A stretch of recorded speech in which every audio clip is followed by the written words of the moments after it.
भूख लागी तो खियावे पड़ती जा राजा जी। हम सबके तो मगर मधुका तब भूख लागी तो हम ही खैले नहीं खिजाने तब आवाज नहीं आवता। तब भूख लागी तो खियावे पड़ती जा राजा जी। कहते मोहब्बत और प्यार सुनने में अच्छा लगता है, करने में बहुत दिक्कत होता है। कहते हैं कि इश्क के बदनाम हो गए, चर्चे हर सरेआम हो गए। अजी इश्क के बदनाम हो गए, चर्चे हमारे सरेआम हो गए। अजाली ने दिल उस वक्त तोड़ा जब उसके प्यार के गुलाम। तब प्यार करने से पहले सोचना बड़ा घर में वापस ना नतीजा राजा जी। इसलिए प्यार कीजिए तो सोच समझ के कि हमरा दीदिया के बने पर राजा जी। भैया आगे वो भी के कहेंगे हम किसी और के सामने एक लाइन गा सके लगे, आपके सामने कभी भी हम एक लाइन गा के अधूरा नहीं छोड़ सकते।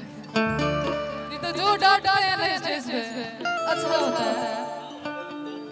उसमें एक लाइन है, अरे ये हो बलमुआ हमरा मानवा की जानेला।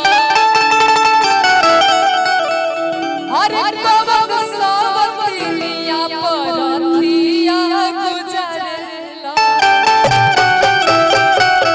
भैया ए हो बलमुआ हमरा मानवा की जानेला।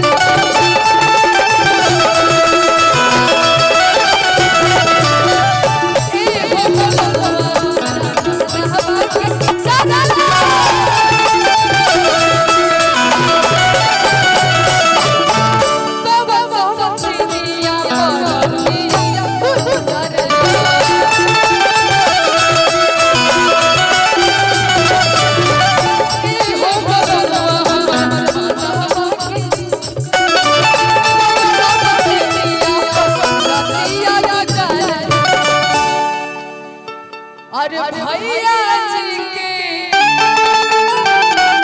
बगीचे में किया होगा रामी के हनवा। अरे आहो इनके घर में लगा था सॉरी भैया आओ किया होगा